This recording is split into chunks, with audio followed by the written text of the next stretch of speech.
Hello friends, it's Fox. Welcome back to another evening of shared stories and adventures. Tonight, we're taking a step back from the fire-breathing dragons and iron thrones, and venturing into the misty hills of Ireland, where folklore weaves its magic into the coziest of corners, and where the boundaries between the real and the mythical blur. And as we journey through these stories, perhaps we'll uncover a bit of the hidden magic that still lingers in the old country. So let's settle in for an evening of Irish lore, where every tale is a doorway to a world of wonder. And if you'd like a way to support the channel, consider tossing a coin to your Witcher and check out my Patreon for some extra benefits. I hope you've found your way to your cozy nook, just the right place for tales old as the hills and deep as the emerald green of the Irish countryside. As you settle in, perhaps with a warm cup of tea or something stronger, let's take a gentle stroll into the world of folklore. Ireland is a vast and storied land where the ancient past and the present day dance together in a ceaseless jig. It's a place where fairies flit through moonlit glades, where the puka might just be waiting to lead you astray on a misty evening, and where the very landscape hums with tales of old. In the chapters to come, we'll explore not just the tales themselves, but the rich themes and characters that populate them. We'll meet the mischievous fairies who dwell in the mounds, and the banshees whose wails foretell sorrow. We'll uncover the secrets of herb lore, a fascinating facet of Irish folklore that speaks to the deep connection between the people and the land. And we'll delve into the fascinating cycles of Irish mythology, each one a treasure trove of heroes, gods, and epic battles. But before we embark on this journey, take a moment to breathe in, deeply and slowly. Let the worries of the day slip away like the last rays of the sun on the horizon. Picture yourself in a quiet, dimly lit cottage, the fire crackling softly in the hearth, and with playful shadows on the walls. The scent of peat smoke and the earthiness of herbs hang in the air. You're safe here, in this haven of stories. Allow yourself to unwind, to be lulled by the rhythm of the words. Let the tales work their magic, soothing your mind and spirit. And so, with that sense of comfort and curiosity, let's begin. We could not delve into tonight's folklore without stopping first at one of its most referenced creatures. Can you take a guess? The fairies, or Ishi, as they're known in Irish. Beings as ancient as the stones themselves. But don't let their seemingly delicate nature fool you. These fairies are not the glittering, dainty creatures of Victorian imagination. No, the Irish fairies are a formidable folk, deeply tied to the land and its mysteries. The Ishi are often thought to dwell in mounds or hills known as shii, which are scattered throughout the Irish countryside. These mounds are not to be disturbed, as they are sacred places where the fairies reside. There are countless tales of those who dared to meddle with these ancient dwellings. Farmers who ploughed too close to a fairy fort, only to find their cattle sickened or their crops blighted. Or wanderers who inadvertently trespassed on a fairy pathway never to be seen again. Fairies are known for their capricious nature, They can be benevolent, offering help to those in need. But just as easily, they can turn vengeful if slighted. Gifts of milk, bread, or even a bit of tobacco are often left out as offerings to appease them. But it's always best to be cautious, for the fairies are not bound by the same moral code as humans. They live by their own rules, and woe betide anyone who crosses them. One of the most iconic figures in Irish folklore is the banshee, whose mournful wails are said to herald death. The banshee is often depicted as a ghostly woman, dressed in white or grey, with long, flowing hair. Some say she has a beautiful, ethereal appearance, while others describe her as a haggard, terrifying figure with bloodshot eyes from endless weeping. The banshee does not cause death herself, but rather foretells it. Usually for members of the old Irish families, such as the O'Neills, O'Connors, O'Briens, and so on. When the wail of the banshee is heard, it is said to be an omen that someone in the family is soon to pass away.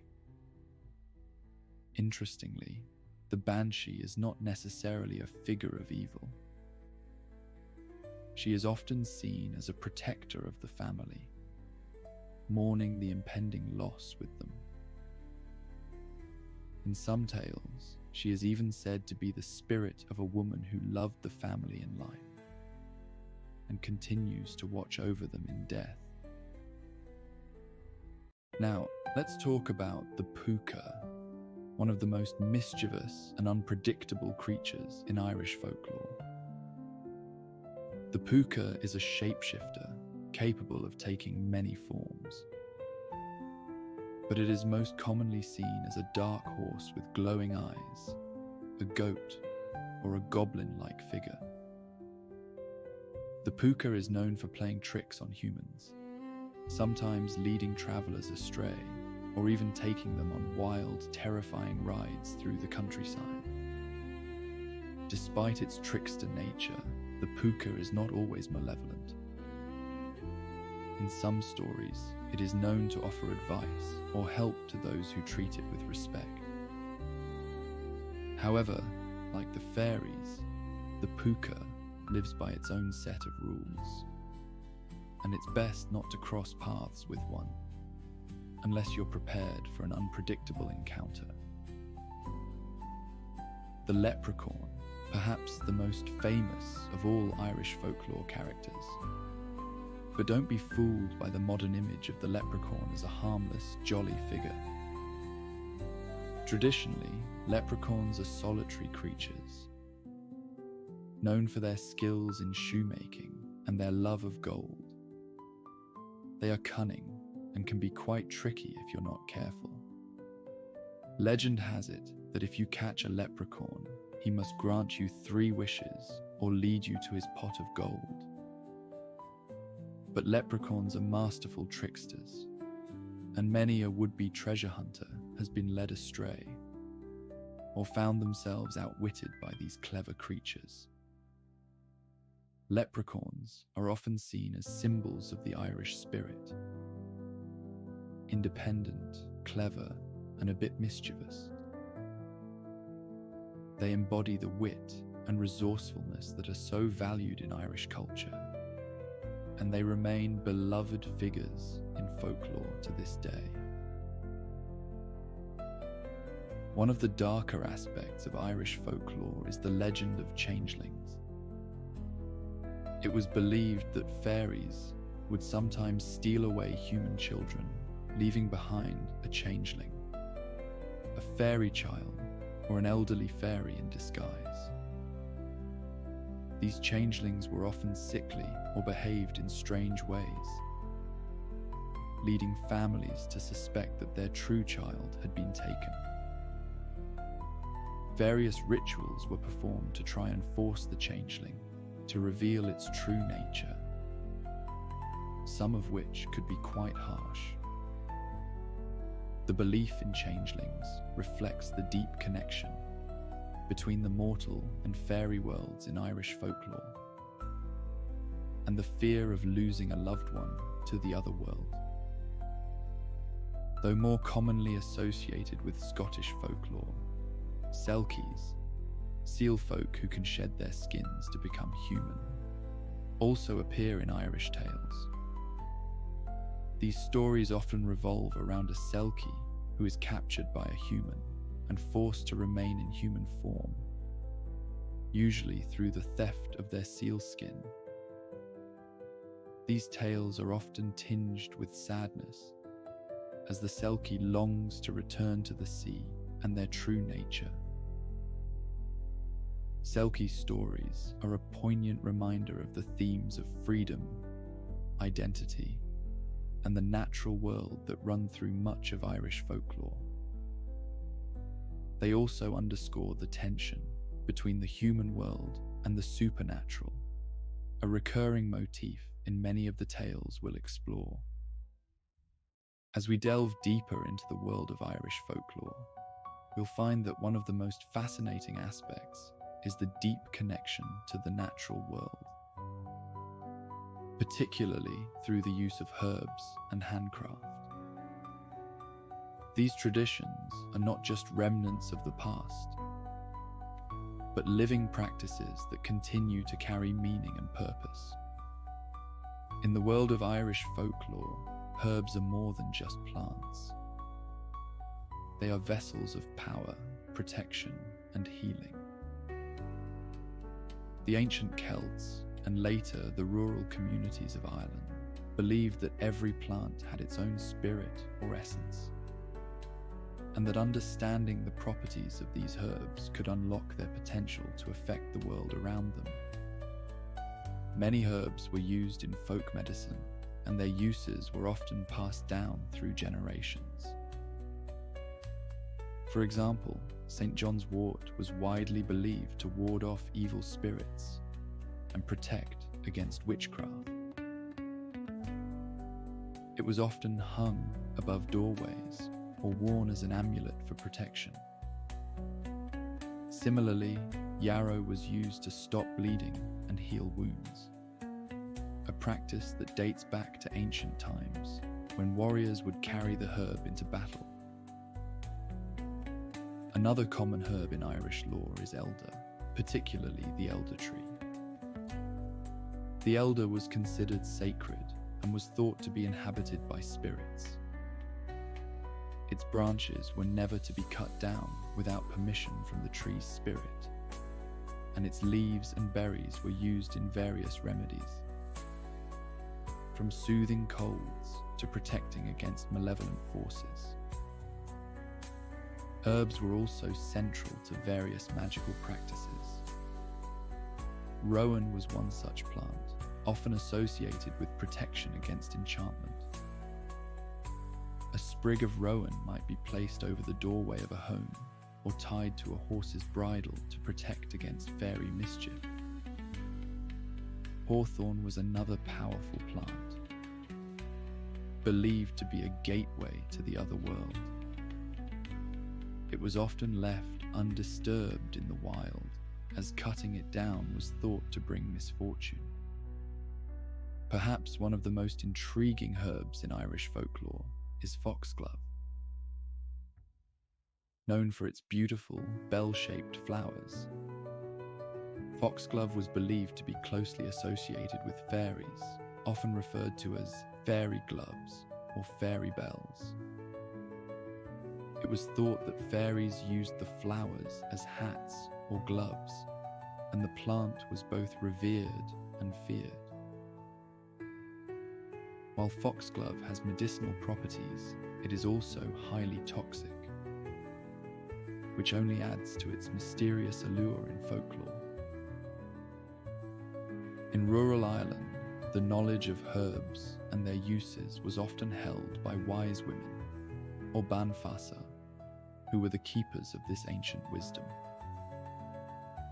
These women were respected and sometimes feared for their abilities. They were often called upon to cure ailments, provide charms for protection, or even assist in matters of the heart. The Banfasa were seen as intermediaries between the human and supernatural worlds. They understood the language of plants and could harness their power for both good and ill.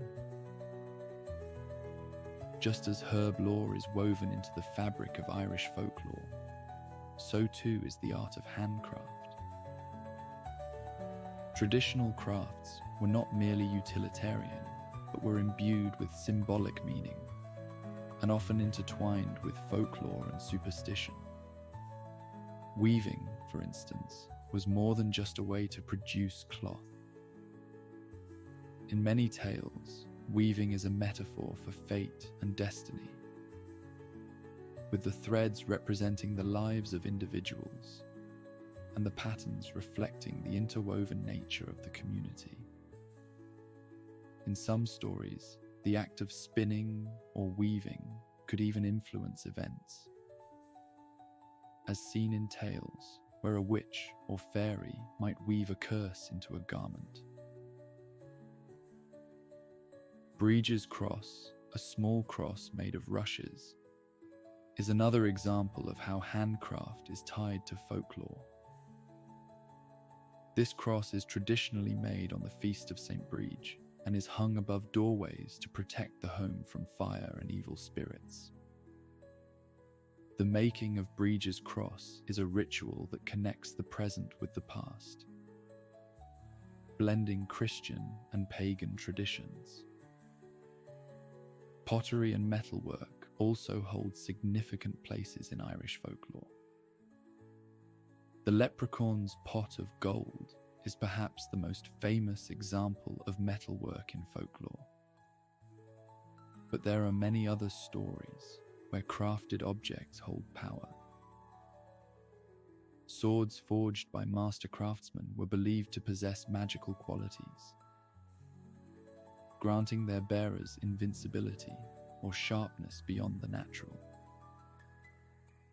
Craftsmen and women were often seen as possessing a special connection to the divine or the supernatural.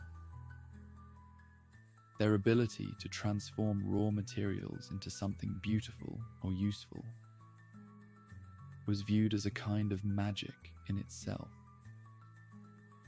This belief is reflected in the reverence for certain crafted objects, such as cladach rings, which symbolize love, loyalty, and friendship,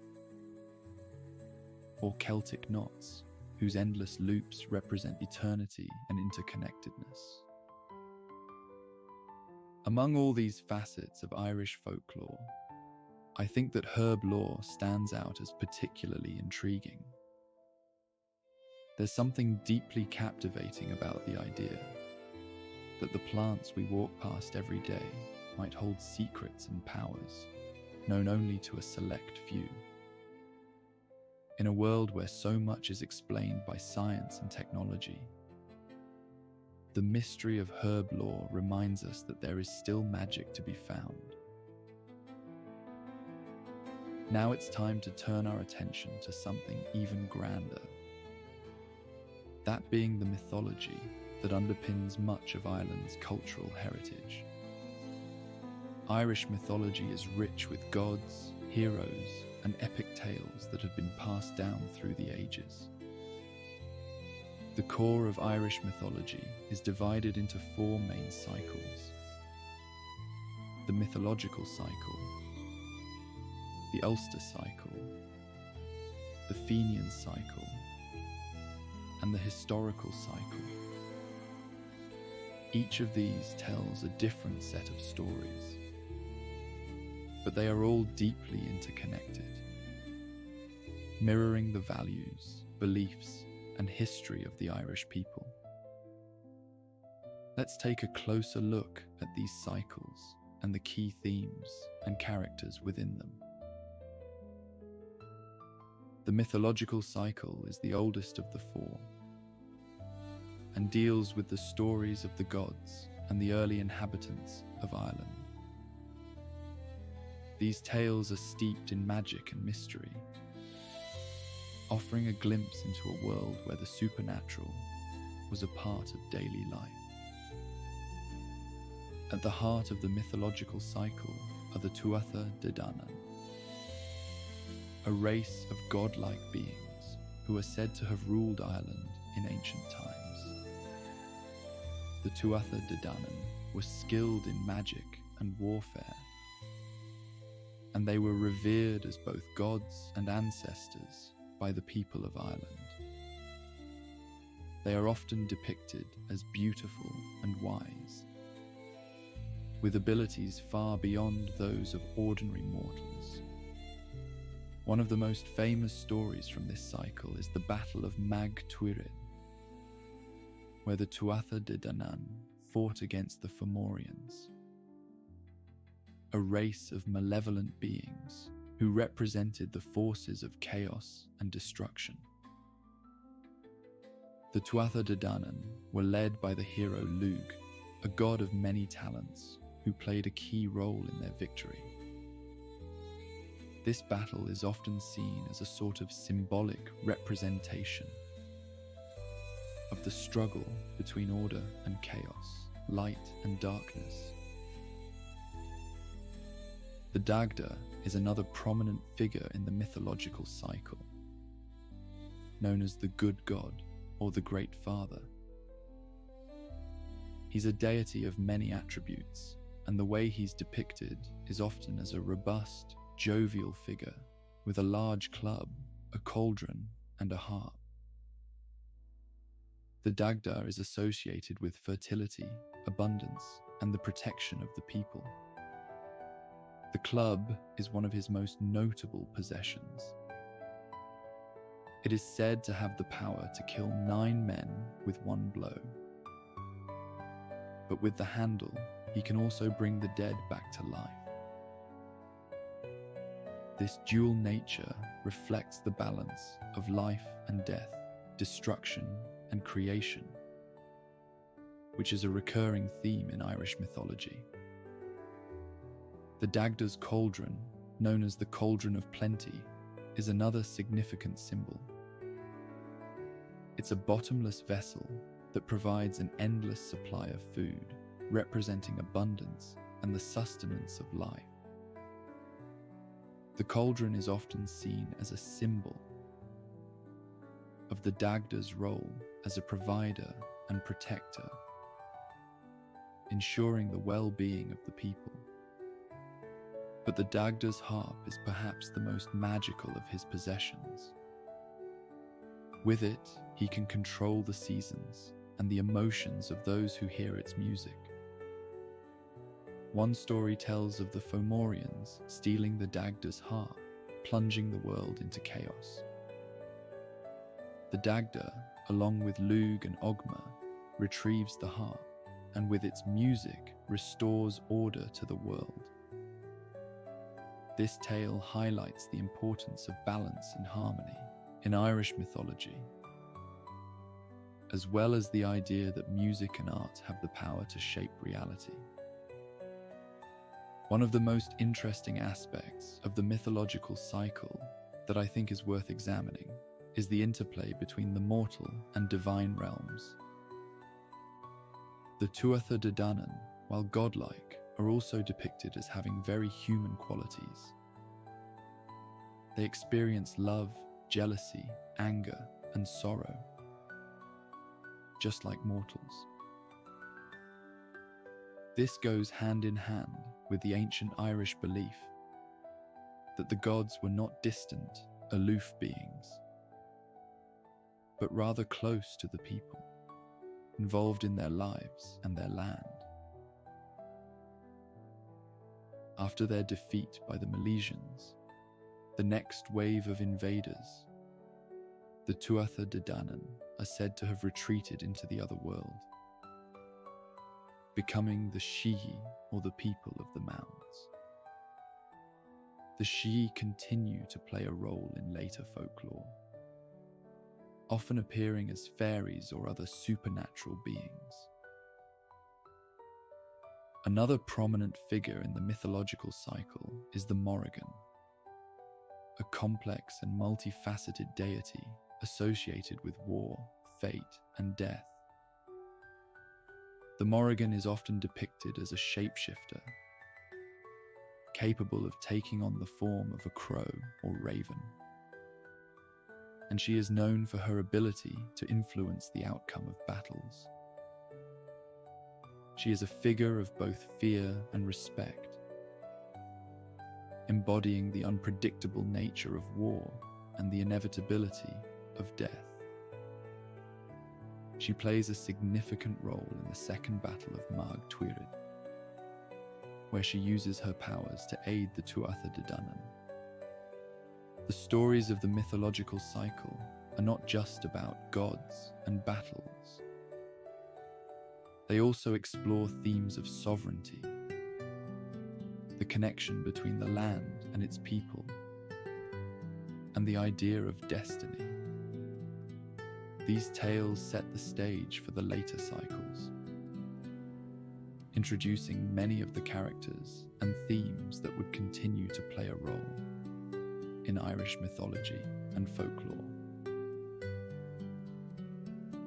The Ulster cycle, also known as the Red Branch cycle, is perhaps the most famous. It is centered around the heroes of the Ulaid and their king, Conchobar MacNessa. These stories are filled with heroism, tragedy, and the struggles of individuals against the forces of fate. The central figure of the Ulster cycle is Cuchulainn, one of the greatest heroes in Irish mythology.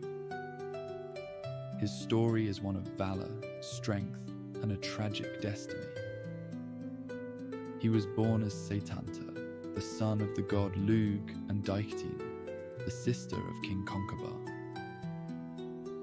From an early age, he displayed extraordinary abilities, showing signs that he was destined for greatness. One of the most famous episodes from his youth is the story of how he earned his name, Cuchulainn, meaning the Hound of Culann. As the story goes, Setanta was invited to a feast at the house of Culann, a smith. Arriving late, he was confronted by Culann's fierce guard dog, which he killed in self-defense. Realizing that he had left Culann without protection, Setanta offered to serve as the smith's guard dog until a new one could be raised. From that day forward, he was known as Cuchulainn. Another famous tale involving him is the cattle raid of Cooley, where he single-handedly defends Ulster against the forces of Queen Maeve of Connaught, who attempted to steal the prized brown bull of Cooley from Ulster. Cuchulainn stands as the lone defender of Ulster, as the other warriors are incapacitated by a curse that renders them unable to fight. He fends off wave after wave of attackers, using the Gae Bolga, a deadly spear that he wields with devastating effect. Cuchulainn is presented as a warrior of unparalleled skill, but his story is also marked by deep tragedy. Central to his story are the Gaish, a set of taboos or obligations that bind him. These are a source of both strength and vulnerability as they dictate his actions and ultimately lead to his downfall. One of his Gaish forbids him from eating the flesh of a dog, while another requires him to accept any food offered to him. These very obviously conflicting obligations are exploited by his enemies, leading to a moment where he is forced to break one of his Gaish, sealing his fate. Cuchulainn's death is one of the most famous and tragic in Irish mythology. Even in his final moments, he fights ferociously, tying himself to a standing stone to face his enemies and ensuring that he dies on his feet, never yielding. His death marks the end of an era, and with it, the glory of Ulster fades. While Cuchulainn is the hero of the Ulster cycle, Queen Maeve of Connaught is one of its most formidable figures.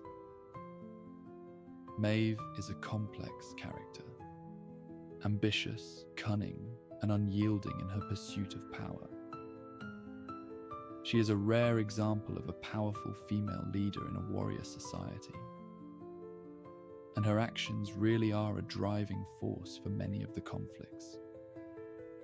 A tale speaks of a dispute between Maeve and her husband, Ailill, over which of them has greater wealth. When it becomes clear that Ailill possesses the more valuable property, a white-horned bull, Maeve resolves to acquire a bull of equal value, to match her husband's status. This leads her to the brown bull of Cooley, which she sets out to capture by any means necessary, leading to the grand fight we talked about just a few moments ago. Maeve's ambition and determination make her a formidable adversary. She is not above using manipulation, deceit, and even seduction to achieve her goals. But she's not simply villainous. She is portrayed as a complex and capable leader, willing to go to great lengths to secure her position and power. While the Ulster cycle is often focused on its male heroes, the women in these stories are equally compelling. Figures like Queen Maeve, Deirdre of the Sorrows, and Mocha are central to the narrative, each embodying different aspects of power, love, and tragedy. These fascinating women are not mere bystanders. They are active participants in the unfolding drama, their actions and choices driving the story forward. One of the most poignant stories in the Ulster cycle is that of Deirdre, a woman whose beauty is both her blessing and her curse. Deirdre is foretold to bring great sorrow to Ulster, and to prevent this, she is betrothed to King Concobar. But she ends up falling in love with Naoise, a warrior of the Red Branch, and the two elope to escape Concobar's wrath. Their happiness is short-lived, as Concobar's forces eventually catch up to them. Naoise is killed, and Deirdre is taken back to Ulster, where she is forced to live under Concobar's control. Unable to bear the loss of her love and the betrayal she suffered, Deirdre takes her own life. Another important female figure is Mocha, who places a curse on the warriors of Ulster that renders them unable to fight during times of great need. The curse is the result of an injustice done to Mocha by the men of Ulster. And it is this curse that leaves Ulster vulnerable during the events of the cattle raid of Cooley. Mocha's story is one of retribution and the consequences of mistreating those who possess great power.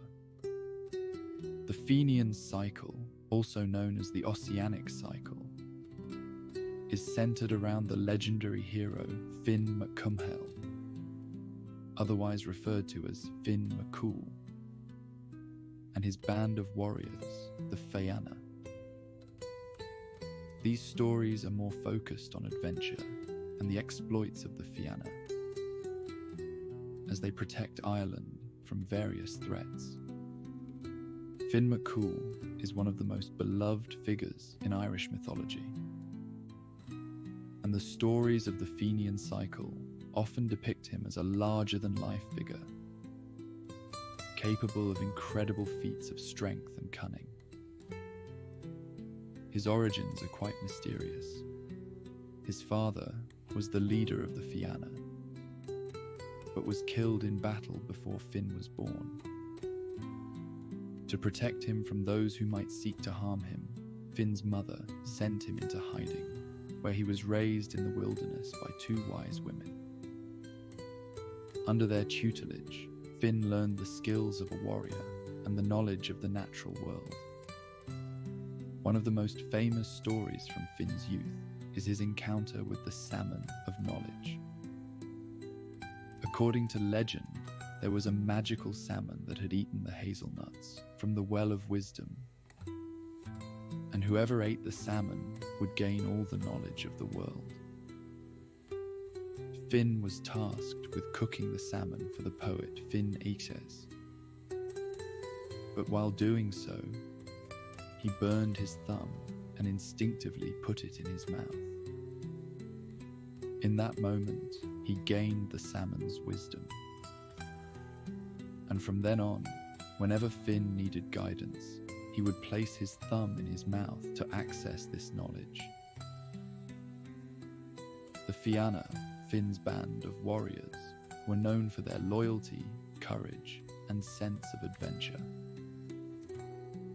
The stories of their exploits are filled with encounters with supernatural beings, quests for lost treasures, and battles against invaders.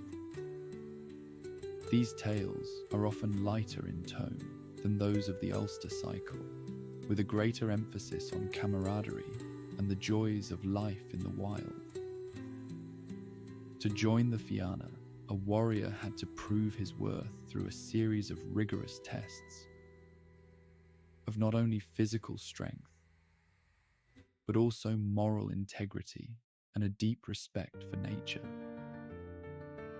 The Fianna lived a semi-nomadic life, travelling through the forests and wilds of Ireland, where they hunted, fought, and protected the land from invaders. A rather enchanting story from the Fenian cycle is that of Oisin, Finn's son, and his journey to Tirnanog, the land of youth. Oisin was a poet and warrior of the Fianna, known for his wisdom and gentle nature. One day, while hunting in the woods, he encountered a beautiful woman named Niamh, who rode a white horse. Niamh revealed that she was a fairy princess from Tirnanog and had come to take him back to her homeland, where they could live together in eternal happiness. Smitten by Niamh's beauty, Oisin agreed to go with her, and they rowed across the sea to the land of youth. In this magical place, time stood still, and Oisin lived in bliss with Niamh, never aging and free from the worries of the mortal world. But despite the happiness he found in Tirnanog, Oisin eventually grew homesick and asked Niamh for permission to return to Ireland to visit his people. She reluctantly agreed, but warned Oisin that he must not dismount from his horse, because doing so would break the spell of eternal youth. When Oisin returned to Ireland, he was shocked to find that centuries had passed, and the Fianna were long gone. The land he knew had changed, and the people he loved were no longer there. Overcome with sorrow, Oisin dismounted from his horse, and in that moment, he aged rapidly, becoming an old man. The deep connection between the mortal and supernatural worlds in Irish mythology is a big theme in many of the folk tales, and the boundaries between the two are fluid and ever-changing. You might have noticed that the Fenian cycle also reflects a shift in focus from the divine to the human, with its stories being more about the experiences of mortal heroes, rather than the gods and goddesses of the mythological cycle. The historical cycle, also known as the cycle of the kings, deals with the semi-mythical and historical kings of Ireland. The stories from this cycle often blend actual history with legend and include tales of famous kings like Cormac MacCart, Niall of the Nine Hostages, and Brian Boru.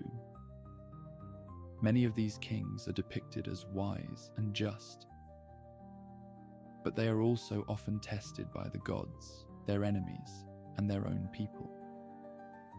A recurring theme in the historical cycle is the concept of sovereignty, particularly the idea that the land and the ruler are intimately connected. The health and prosperity of the kingdom are tied to the moral and spiritual integrity of the king. This narrative is shown in the stories of the kings who must undergo trials or make sacrifices to prove their worthiness to rule. One of the most celebrated figures in this cycle is Cormac MacCart, who is often depicted as the ideal king. Wise, just, and deeply connected to the land and its people. Cormac is said to have ruled from the ancient seat of Tara, where he presided over a time of peace and prosperity. His wisdom is a central theme in his stories, and he's known for his fairness and his ability to resolve disputes. A big part of Cormac's reign is marked by his efforts to codify the laws of Ireland, showing the importance of justice and order in the society of the time. One of the most famous stories involving Cormac is his quest for the magical silver branch, which could put people to sleep with its music. In this tale, Cormac encounters Manannán mac Lir, the sea god, who tests his wisdom and integrity. His journey to the other world and his interactions with the gods are yet another way to stress the close relationship between the king and the supernatural forces that shaped the world. Another key character in the historical cycle is Niall of the Nine Hostages, a king who is credited with expanding Ireland's influence across the seas. Niall's epithet of the Nine Hostages refers to the tribute he received from the 9 regions of Ireland and beyond, symbolizing his power and reach.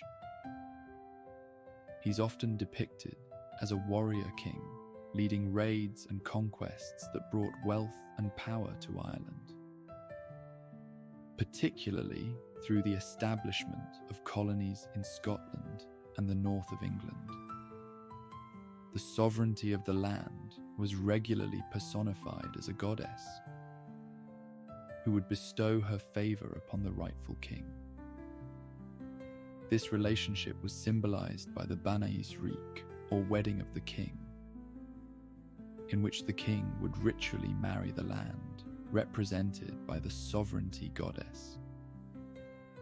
This ritual underscored the idea that the king's power was derived from the land, and that his reign was only legitimate as long as he maintained the favor of the gods and the well-being of the land he ruled.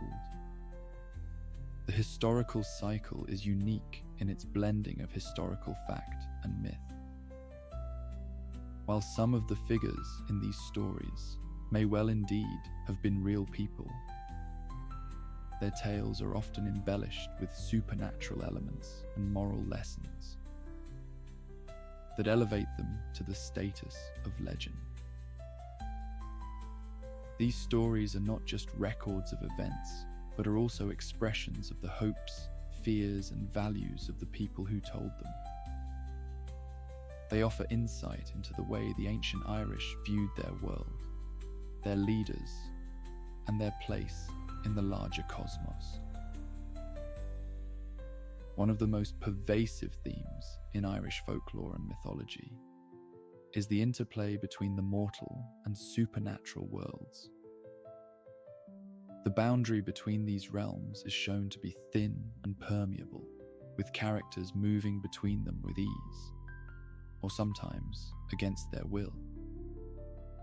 The concept of the other world is central to many Irish tales.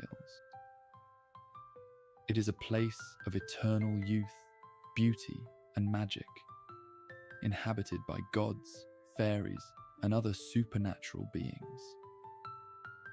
The other world is not a distant, separate realm, but is closely connected to the mortal world, accessible through certain locations such as mounds, caves, and bodies of water. In many stories, characters enter the other world either by choice or by being lured there, as in the case of Oisin's journey to Tir na Nog. The other world represents both the allure of the unknown and the danger of stepping beyond the boundaries of the familiar. Conversely, supernatural beings often enter the mortal world, influencing events and interacting with humans. The fairies are a prime example, as are the gods of the mythological cycle, who take on human forms to guide or challenge the heroes. The cyclical nature of the seasons and the passage of time are also really important in Irish mythology. Many stories are tied to specific times of the year, such as Samhain, the festival marking the end of the harvest and the beginning of winter, when the veil between the worlds is said to be thinnest. These cycles are a reminder of the natural rhythms that govern life, and the importance of aligning oneself with these rhythms. As we come to the end of our journey through the lore and mythology, it is clear that these stories are more than just tales of gods, heroes, and supernatural beings. They are reflections of the values, beliefs, and experiences of the Irish people. Through the mythological, Ulster, Fenian, and historical cycles, we see a culture deeply connected to its land, its history, and the unseen forces that shape the world. Now fully immersed and relaxed, we are ready for tonight's tale. The Irish countryside, rugged and wild, stretched endlessly under a heavy sky, with dark clouds threatening to unleash a torrential downpour. James, a young British man in his early 20s, drove his old, rickety car along a winding coastal road. He was on his way to visit his girlfriend, Maeve, who lived with her family in a quaint village in Ireland. James's car chugged along, the engine sputtering as the storm rolled in. The wind howled, bending the tall grasses and trees along the roadside, and the first fat raindrops splattered against the windshield. The sky darkened further, and visibility became almost non-existent. "Come on, old girl," James muttered, patting the dashboard. Just a little further. But the car had other ideas. With a final, defeated cough, the engine died, leaving James stranded in the middle of nowhere.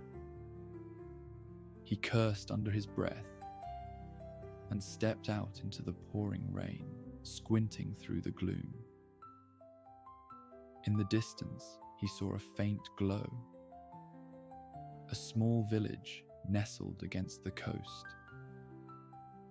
With no other options, he grabbed his coat and started walking.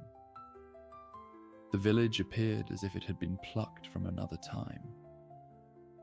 Cobblestone streets, thatched roof cottages, and a stone church with a tall steeple greeted him. It was a place seemingly untouched by the modern world, and James felt as if he had stepped back into the medieval era. The rain soaked him to the bone, but he pressed on, searching for shelter. He found it in the form of a small, cozy inn with a sign that read, "Doyle's Inn." The door creaked as he pushed it open, and he stepped inside, grateful for the warmth and dryness. The interior was quaint, with a roaring fire in the hearth and wooden beams crisscrossing the ceiling. The scent of peat smoke and something savory cooking filled the air. "Hello," James called out, his voice echoing in the quiet room. A short old man with a round face and twinkling blue eyes emerged from behind the counter, wiping his hands on a rag. He was dressed in a worn but clean waistcoat and trousers, and a pair of wire-rimmed glasses sat perched on his nose. "Welcome, lad," the old man said, his accent thick and musical. Come in, you look like a drowned rat." "I'm Mr. Doyle, the innkeeper." James smiled, shaking off the rain from his coat. "Thank you, Mr. Doyle. I'm James. My car broke down and I need a place to wait out the storm. Do you have a room?" Of course. We don't get many visitors these days, but we always have room for a weary traveller. Follow me." Mr. Doyle led James to a cozy room with a comfortable-looking bed, a small fireplace, and a window that overlooked the village. The rain beat against the glass, creating a soothing rhythm. "Thank you," James said, dropping his bag on the floor. "I really appreciate this." "No trouble at all," Mr. Doyle replied. "Make yourself at home. There's a pub attached to the inn if you're hungry or in need of a drink. And if you fancy a bit of shopping, we've got a grand shop just across the way." James nodded, already feeling more at ease. "I'll certainly check it out. Thanks again." With that, Mr. Doyle left him to settle in. James changed into dry clothes and made his way down to the pub. The room was dimly lit, with wooden tables and chairs scattered about. Thick tapestries depicting old Irish legends adorned the walls. A large fireplace crackled noisily in the corner, casting a warm, muted glow over the room. The rich scent of ale and hearty stew were a welcome comfort, compared to the raging storm outside. Mr. Doyle was behind the bar, pulling pints and serving plates of steaming soup. James took a seat at the bar, and the old man greeted him with a smile. "What'll it be, lad?" Mr. Doyle asked, his voice warm and welcoming. "I'll have a pint of whatever's local, and a bowl of that stew, please," James replied, settling into his seat. Mr. Doyle nodded and set to work, soon placing a frothy pint and a steaming bowl in front of James. "Here you go. Best stew in the county, if I do say so myself," he winked. James took a sip of the ale and a bite of the stew, both delicious and warming. "So what brings you to these parts, if you don't mind me asking?" Mr. Doyle inquired, leaning against the bar. "I'm on my way to visit my girlfriend, Maeve. She lives not too far from here," James explained. "Ah, no need to fret then, lad," the bartender chuckled, wiping down a mug. "This storm will blow over soon enough. Even Mother Nature herself wouldn't dare stand in the way of young love. You're in good hands here. We may be a small village, but we've got plenty of charm and a few stories to keep you entertained as you wait out the weather." James smiled. feeling a sense of sincere camaraderie with the old innkeeper. I'd love to hear some of those stories. Well, finish your stew and I'll share a few with you, Mr. Doyle promised, and went back to wiping glasses. As James ate, he took in the details of the pub. The wooden beams overhead, the flickering candles on the tables, and the rich, worn leather of the chairs all added to the medieval, rustic charm of the place. And he found himself marveling at the authenticity. "This place is incredible," James said, gesturing around the pub. "It's like stepping back in time. Do you keep it this way for the medieval theme?" Mr. Doyle chuckled. "It's not so much a theme, lad. It's just how we've always done things round here. Tradition, you might say. We like to keep the old ways alive." James nodded, feeling a deeper appreciation for the village. "It's brilliant. Makes everything feel so timeless."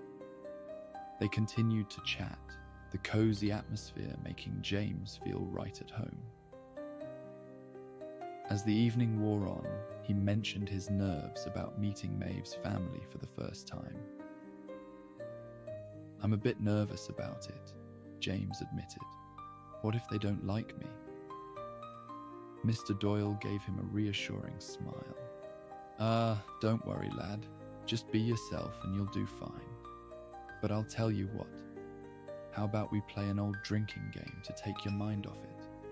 It's called Quarters, and it's sure to lighten the mood." James agreed, grateful for the distraction. Mr. Doyle fetched a small, worn coin and explained the rules. The goal was to bounce the coin off the table and into a glass. If you missed, you had to drink. "Let's see if you've got the touch," Mr. Doyle said with a grin, handing James the coin. James tried to bounce the coin, but it missed the glass entirely, landing on the floor. Mr. Doyle chuckled and handed him a shot of whiskey. "Down the hatch, lad," Mr. Doyle said, clinking his own glass against James's. As they kept at it, the game turned into a comedy of errors. Mr. Doyle effortlessly bounced the coin into the glass time and again, while James struggled, missing more often than not. With each miss, they drank more, and the room filled with their laughter. "You must be a busy man, Mr. Doyle," James said with a slight hiccup. "Running the inn, serving as the bartender, and cooking the meals. Do you do everything around here?" "Aye, lad. Keeps me on my toes," Mr. Doyle replied, his eyes twinkling. "But it's a good life, and I wouldn't have it any other way." Just then, a sleek black cat with piercing green eyes jumped up onto the bar, settling himself near James. Mr. Doyle chuckled, reaching out to scratch the cat behind the ears.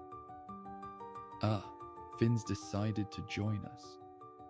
He's the real boss around here." James reached out, scratching the cat, who purred deeply. As James withdrew his hand, he could have sworn he heard a voice, low and slightly sardonic. Not bad for a stranger. James blinked and looked around, but no one else seemed to notice anything amiss. Mr. Doyle was busy pulling another pint, humming a tune to himself. James shook his head, dismissing the thought as a trick of his imagination. But as he took another sip of his ale, the voice came again, this time clearer. "You're a bit rough around the edges, but I've seen worse." James stared at Finn, who was now casually licking a paw. His green eyes fixed on James with an unnerving intensity. "Did you just say something?" James asked, his voice tinged with disbelief. Mr. Doyle, catching James's puzzled expression, laughed heartily. "Ah, he's just a bit chatty tonight. Pay him no mind." James wasn't sure if he should be amused or alarmed. He tried to focus on the game, but Finn's voice kept interrupting his thoughts. "Meeting the family, eh? Nervous, are we?" James frowned, but the combination of the warm fire, the alcohol, and the bizarre situation began to feel oddly comforting. Before long, he found himself talking to Finn as if it were the most natural thing in the world. "You think they'll like me?" James asked, throwing back another shot after missing the glass yet again. "I feel like I already messed up. I brought a bottle of wine, but Maeve's father prefers whiskey." Finn's tail flicked lazily as he responded, "A novice's folly. Also, for them to like you rather depends on how charming you are, but with that haircut, good luck." James let out a laugh, a little too loud, and Mr. Doyle chuckled along with him, though it was clear the old man wasn't privy to the conversation with the cat. The night wore on, the drinks flowed. By the time James stumbled to his feet, he was thoroughly drunk and merry, his worries forgotten. "Come on, lad," Mr. Doyle said, steadying him with a firm grip. "Let's get you to bed." James leaned heavily on Mr. Doyle, still chuckling. "You're unaffected by the alcohol. What's your secret?" Mr. Doyle grinned. "Years of practice, lad. Years of practice." He guided James up the stairs and into his cozy, medieval-style room. The fire had been lit, casting a warmth over the rustic furnishings. Finn followed them up, jumping onto the bed as if to keep James company. "Thank you," James mumbled, his eyelids drooping, "for everything." "Sleep well, lad," Mr. Doyle said softly. "Tomorrow is a new day." As the night grew darker and the storm continued to howl outside, James drifted off to sleep, with the sound of the rain pattering against the window, dreaming of ancient tales and the magic of the Irish countryside. James woke up to the soft light of morning filtering through the curtains. The storm outside had passed, and he felt like it went right through him along the way. He groaned, his head pounding like a drum. Every muscle ached, and his mouth felt like sandpaper. With a grimace, he sat up, trying to piece together the events of the previous night. The cozy pub, the game of quarters, Mr. Doyle's laughter, and the talking cat all came back in a hazy blur. "Never again," he muttered, swinging his legs over the side of the bed. After splashing cold water on his face, he dressed and made his way downstairs, where the smell of tea and fresh bread greeted him. The pub was quiet, with only a few patrons scattered about. Mr. Doyle was behind the bar, whistling a cheerful tune. "Morning, lad. You look a bit worse for wear," Mr. Doyle called out with a knowing smile. "How about a swim in the sea to clear your head? Or perhaps another pint to chase away the cobwebs?" James managed a weak smile. "I'll pass on both, thanks. Just some tea and bread for me." As he sipped his tea and nibbled on some sourdough, James couldn't shake the feeling that he needed to clear his head. He decided to take a walk down to the coast, hoping the fresh air would help him make sense of the strange night before. Stepping outside, the morning air was crisp and cool, with the sun shining brightly overhead. As James walked towards the coast, he spotted Finn lounging on a low stone wall, basking in the sunlight. The sight of the cat brought back the memories of their strange conversation, and James hesitated for a moment before approaching.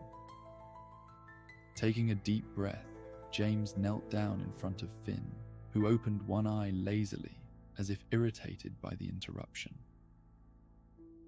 "Can you understand me?" James blurted out, half expecting an answer. Finn blinked slowly, his expression inscrutable, but offered no confirmation. James tried again, feeling slightly ridiculous. "If you can talk, what's your name?" The cat yawned, stretching luxuriously before hopping down from the wall. He began to walk away, completely ignoring the question. Frustrated but determined, James followed, asking another question. "How many lives do you have left?" This time, Finn paused, his tail flicking deliberately as he started grooming himself, clearly uninterested in James's queries. Exasperated, James asked the last question that had been nagging at him. "If you're really just a cat, why are you staring at me like that?" Finn narrowed his eyes, locking them with James's in a way that felt almost challenging. The intensity of the gaze made James feel as if the cat was daring him to figure out the truth on his own. After a moment, James scoffed at his own paranoia, shaking his head.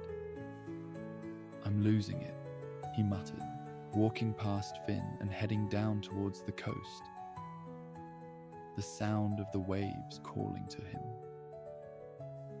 Behind him, Finn watched James go, a small, knowing smile curling at the corners of his whiskers. As James disappeared from view, Finn stretched one last time and turned back towards the inn, ready to enjoy his own breakfast, his favorite tuna. James stepped onto the coastal path, the cool morning air brushing against his face, carrying with it the scent of the sea. The sun hung low in the sky, casting a soft golden light across the landscape. The cliffs dropped away to his right, revealing the vast expanse of the ocean, where the waves rolled in rhythmically, their crashing sound a soothing symphony that calmed his mind. He inhaled deeply, letting the salty air fill his lungs. The gentle breeze tousled his hair, and with each breath, he felt the remnants of his hangover dissipate, replaced by a sense of clarity and rejuvenation. The vibrant greens of the grass and the wildflowers along the path contrasted beautifully with the deep blues of the ocean, creating a scene that seemed almost too perfect to be real. As he walked, the tension in his body melted away, replaced by a lightness in his step and a renewed sense of energy. As James walked along the coast, the fresh sea air helped clear his mind. The strange events of the previous night seemed more like a dream, and he couldn't help but laugh at himself for even entertaining the idea that the cat had been talking to him. But as he stood there, watching the waves crash against the rocks, he couldn't shake the feeling that there was more to the village and its inhabitants than met the eye. And somewhere, back at the inn, Finn curled up on a sunny windowsill, content and full after his breakfast, watching the world with eyes that had seen more than they let on. With a final deep breath, James turned back towards the village, the cobblestone path crunching underfoot. By the time he reached his car, he felt completely refreshed, as if the sea air had cleansed both his body and mind. "Come on, old girl," James muttered, sliding into the driver's seat and turning the key in the ignition. The car sputtered and groaned, but refused to start. He tried again, giving the dashboard a gentle pat. "Just a little more, you can do it." The engine coughed and stuttered, teasing him with the possibility of life, then fell silent. James took a deep breath and paused for a moment, resting his forehead gently against the steering wheel. He waited a few seconds, closed his eyes, and then held his breath as he tried once more.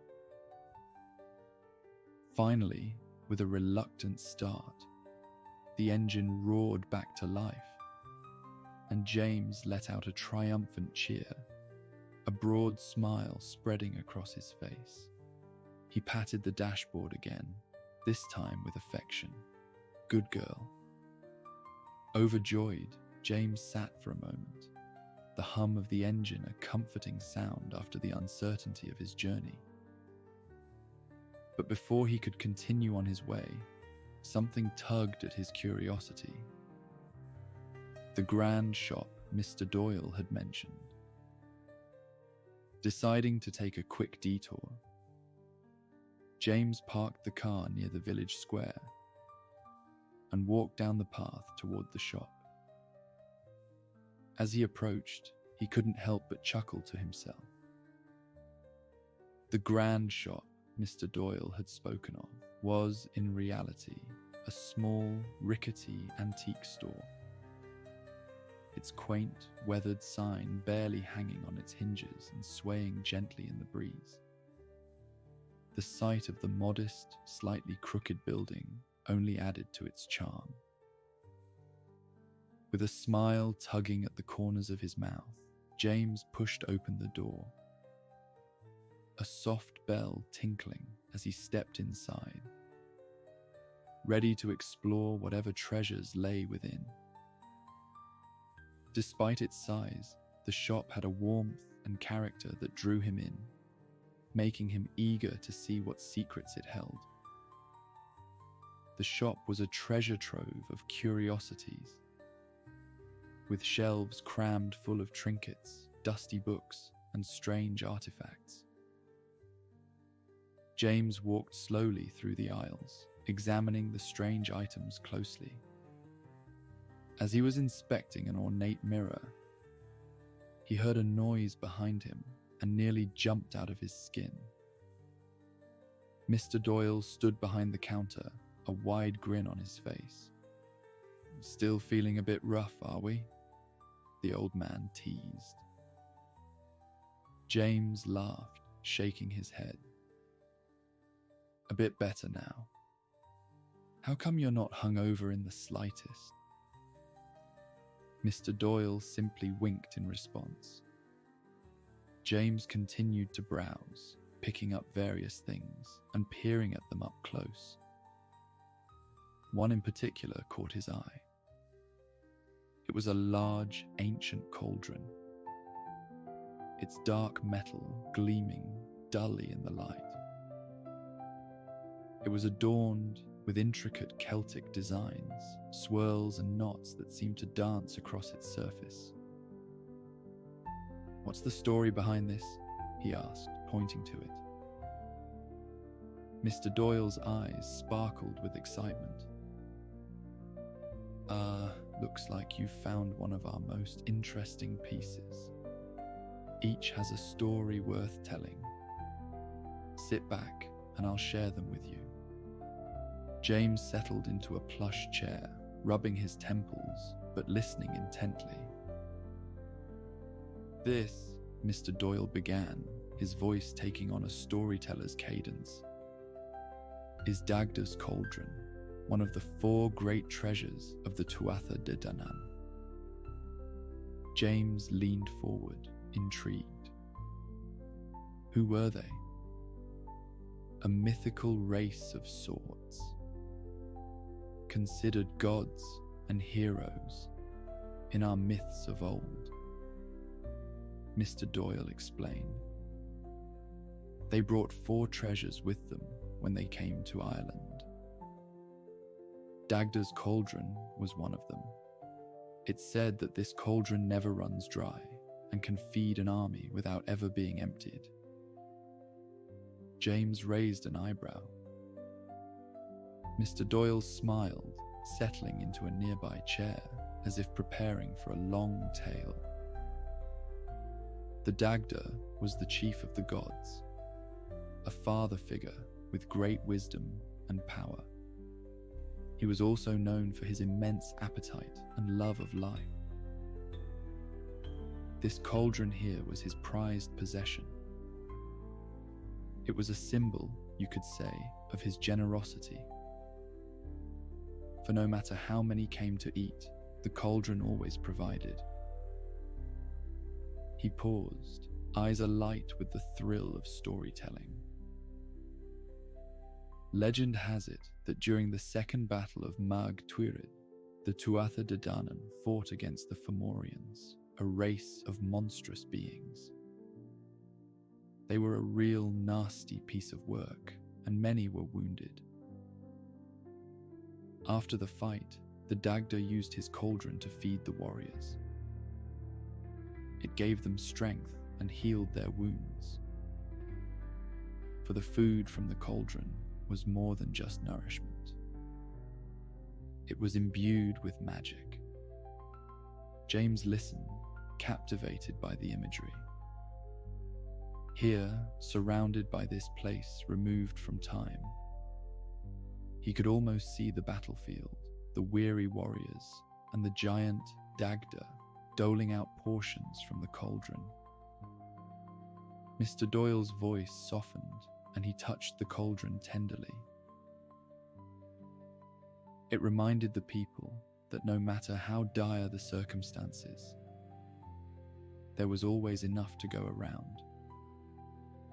It was a promise of better times, of sustenance and care. James nodded, intrigued. He got back up and continued exploring the small shop. A small, intricately carved wooden box caught his eye. Nestled among other forgotten treasures on a dusty shelf. The box was carved with symbols that drew him in, and he couldn't resist picking it up. Curious about its origins, he brought it to the counter where Mr. Doyle stood. "You found yourself a real gem there," he remarked with a knowing look. "That there is an old herb box, used by the wise folk of these parts to store their healing herbs and remedies." James nodded, intrigued. He got back up and continued exploring the small shop. A small, intricately carved wooden box caught his eye. Nestled among other forgotten treasures on a dusty shelf. The box was carved with symbols that drew him in, and he couldn't resist picking it up. Curious about its origins, he brought it to the counter where Mr. Doyle stood. "You found yourself a real gem there," he remarked with a knowing look. "That there is an old herb box, used by the wise folk of these parts to store their healing herbs and remedies." As James examined the delicate wooden box, he turned to Mr. Doyle with a curious expression. What kinds of herbs would have been stored in something like this? Anything special in particular? Mr. Doyle's eyes lit up, clearly pleased by the question. "That's a fine question, lad. Ireland has a rich tradition of herb lore, passed down through generations. For centuries, our people turned to the natural world for healing. Take meadowsweet, for example, he began. It was a go-to remedy for treating aches and pains, especially arthritis. Folks around here used to say it had something in it, similar to what you find in aspirin today, so it was pretty effective. Then there's yarrow, a plant people swore by for stopping bleeding and easing sore muscles. It's been used for ages and was really valued for how well it worked on all sorts of ailments. Mr. Doyle paused, a thoughtful look crossing his face before he continued. But one of the most revered plants in these parts is the rowan tree, sometimes known as the witch tree. James's eyebrows shot up in bewilderment. The witch tree, he repeated, his voice filled with wonder. Aye, Mr. Doyle nodded. He leaned in closer, his voice dropping to a near whisper. The rowan has long been considered a powerful protector against witchcraft and evil spirits. In fact, hanging a sprig of rowan over your door, or carrying a piece of it with you, can ward off malevolent forces. The tree's berries are marked with a tiny, 5-pointed star, a symbol of protection, and the wood itself was often used to make amulets. But the rowan isn't just about protection. It's been used in healing as well, its bark and berries used in remedies. And there's a legend that the rowan's power is strongest when gathered at twilight on Beltane, the night when the veil between worlds is thinnest. Mr. Doyle's story filled the shop with an aura of ancient wisdom, as if the very air was charged with the secrets of the past. James thought back to the herbalists of old, gathering these sacred plants with reverence, their actions steeped in the traditions and lore of their ancestors. A silence fell between them, and James's eyes scanned the room. I think it's time for me to head out, James said, turning back to Mr. Doyle. But I'd like to bring something to Maeve's family that they'd actually enjoy. What do you recommend? Mr. Doyle thought for a moment, then reached under the counter and pulled out a small, smooth stone. How about this? It's special, I assure you. James took the stone, feeling its cool surface. What do you want for it? Mr. Doyle's eyes twinkled. How about that bottle of wine you mentioned earlier? That will do just fine. James laughed, feeling grateful for the old man. Deal. He examined the stone, watching how it glinted and shimmered brightly. It was heavier than it looked, and he could sense an almost magnetic pull to it. What's the story behind this then? He asked, turning it over in his palms. This stone, Mr. Doyle began, is from the Giant's Causeway, a place of great wonder and legend on the coast of County Antrim. James had heard of the Giant's Causeway, its hexagonal basalt columns, famous worldwide. I've heard of the place, but I didn't know there was a story behind it. Mr. Doyle nodded. Aye, there's a grand tale indeed. The legend says that the Giant's Causeway was built by a giant named Finn McCool. He was a warrior of immense strength and courage, and he had a rival across the sea in Scotland, a giant named Benandonner. James settled in, eager to hear more. Mr. Doyle's voice took on a rhythmic quality, like the waves crashing against the causeway itself. Finn McCool and Ben and Donna were always at odds, challenging each other across the waters. One day, Ben and Donna shouted that he could easily defeat Finn if only he could cross the sea. Not one to back down from a challenge, Finn decided to build a causeway from Ireland to Scotland so they could meet and settle their rivalry once and for all. James could almost see the giant, laboring tirelessly to create the pathway, stone by stone. Finn worked day and night, using his great strength to haul massive columns from the earth and place them in the sea. When he was done, the causeway stretched all the way to Scotland. But when Finn saw the size of Ben and Donna approaching, he realized he was no match for such a colossal foe. Mr. Doyle leaned in, his eyes wide with the drama of the story. Finn's wife was clever and quick-witted. She disguised Finn as a baby, bundling him up in a giant cradle. When Ben and Donna arrived and saw the baby, he was taken aback. If the child was so large, the father must be enormous.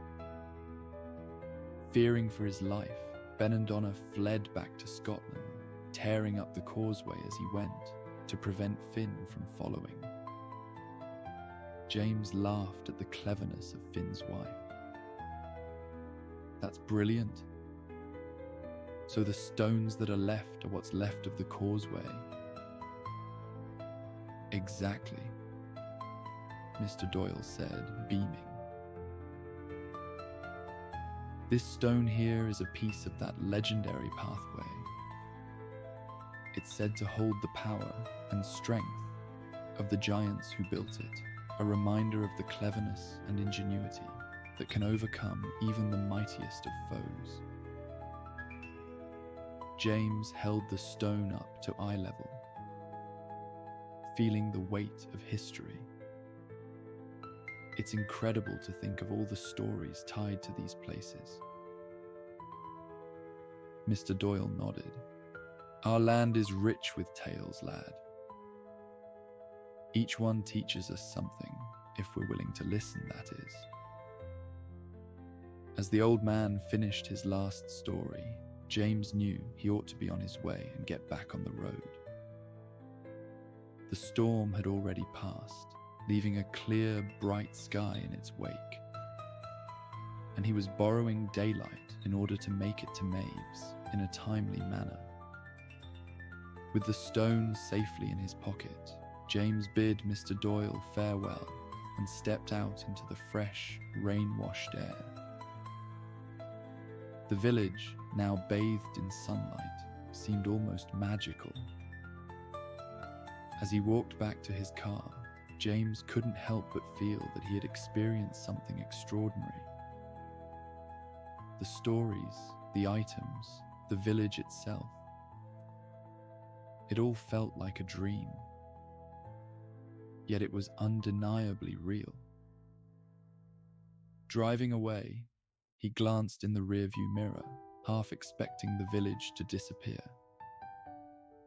But it remained, a small, timeless place nestled along the Irish coast. With a smile on his face, James continued his journey to Maeve's home, eager to share his tales and his gift with her family.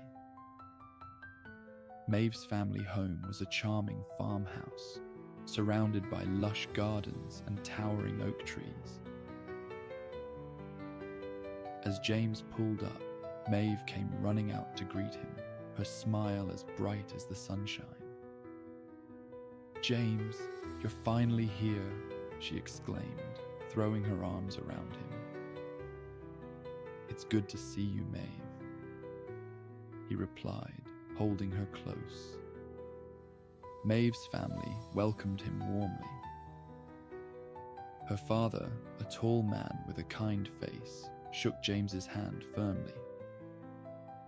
Her mother, a petite woman with a gentle demeanor, offered him a cup of tea and a plate of freshly baked scones. "So, where did you get caught in the storm?" Maeve's father asked, curiosity in his eyes. "I found shelter in a small village along the coast.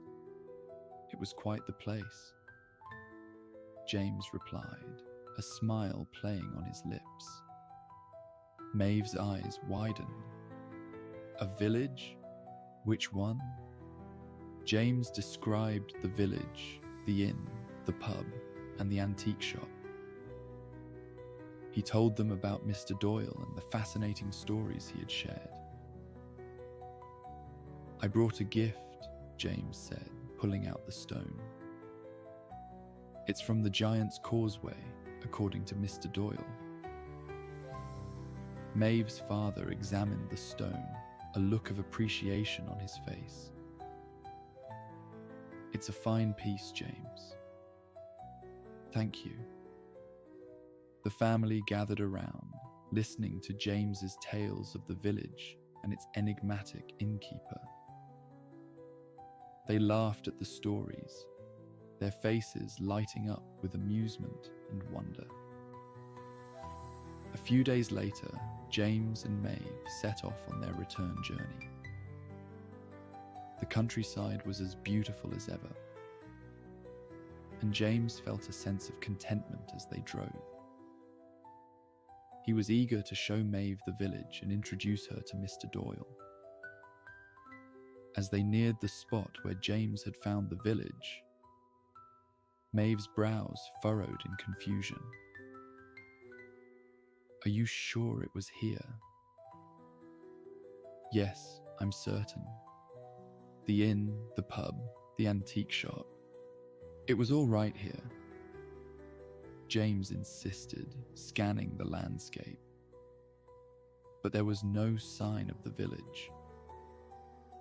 The road stretched ahead, bordered by fields and hedgerows, with no buildings in sight.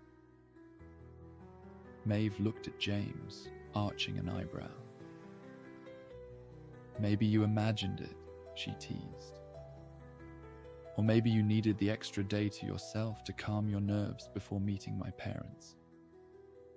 She nudged his shoulder playfully.